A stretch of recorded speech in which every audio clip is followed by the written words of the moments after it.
In this Parenting Tips episode, I want to talk about the positive to negative interaction ratio. What is that?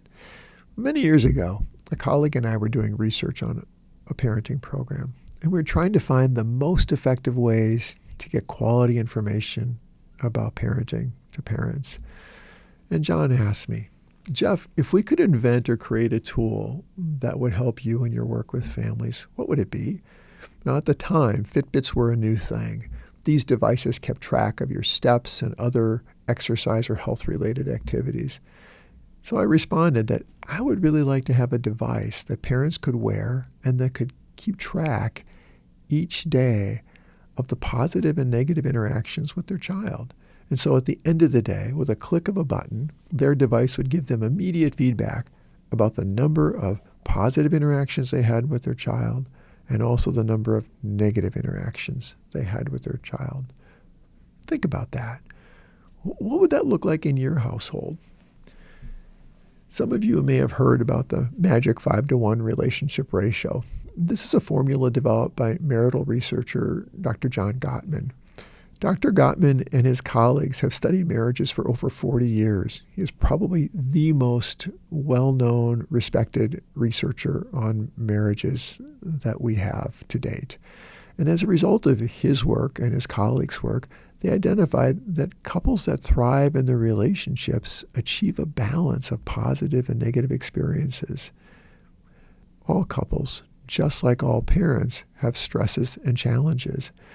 Gottman asserts that negative experiences are more powerful, they're more memorable than positive experiences.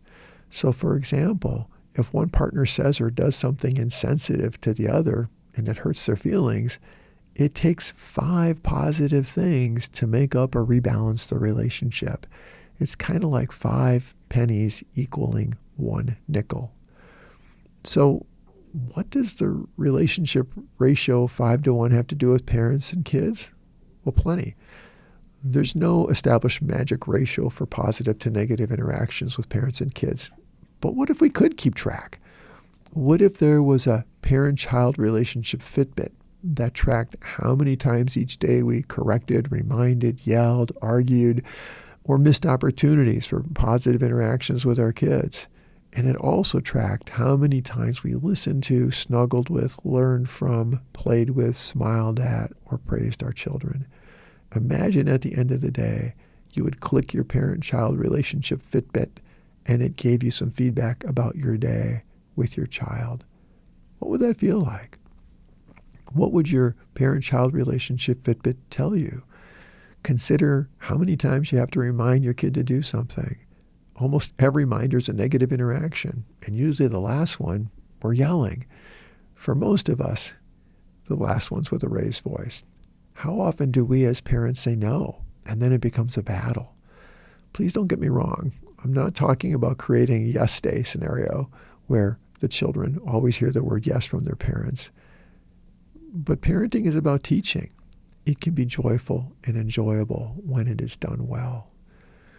When parents have tried to track their positive to negative interactions with their children, the ratio very often doesn't look like 5 positives to 1 negative. In fact, it looks like many more negatives to the positives. So of course, this parent-child relationship interaction Fitbit, it's a futuristic device. It's not been invented yet. But as parents, we can be more mindful of the tone of our interactions with our children each day and recognize the importance of having positive moments with our children. It's important to find ways to look for the positives. I want to tell a story about a baseball coach for Little League that I once knew. When my oldest son was in first grade, he wanted to try summer baseball. I remember going to some of the practices and listening to the coaches interact with the kids. There were a number of coaches, and one of them really stood out. When one of the young player wound up and threw the ball to first base, the ball sailed clear over one coach's head, and this coach yelled. He yelled at the kid, "Hey, do I look like I'm 10 feet tall? Get over there and get that ball and bring it back to me." And the kid, shoulders slumped, head down, ran to the ball, picked it up, and gave it to the coach, never making eye contact. He was clearly embarrassed. Later in the practice, a different coach with a different approach was at first base. Again, the young player wound up and threw the ball over the coach's head. But this coach had a different approach. He said with a smile, "Wow, what an arm. Hang on a second while I go and get that ball. I'll be right back." And off he went to fetch the overthrown ball.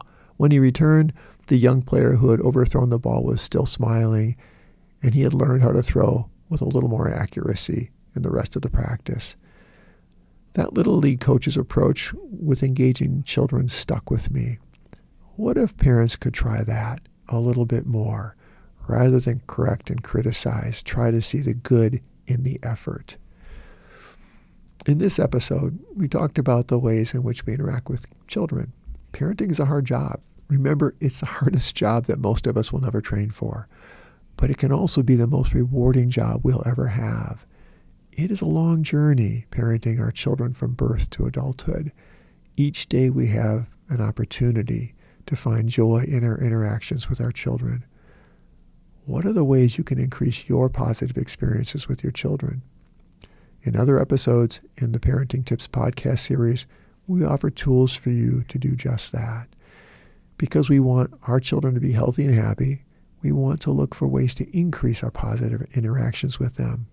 Again, this doesn't mean we can skip the hard word of saying no and dealing with difficult behavior, but we can reduce these by increasing the positives. Please give some thought to ways you can reduce negative interactions and increase positives in your day-to-day time with your children. I hope you'll find a number of tools in this series helpful for you in achieving your goals. Thank you for tuning in and considering this parenting topic. I hope that this information added to your growing toolbox for parenting your child or children. Please consider exploring other topics in this series. Remember, no one parenting tool can do everything. We need many tools to become the best parents for our children. Your children's future depends on you and the time and effort you invest in them today.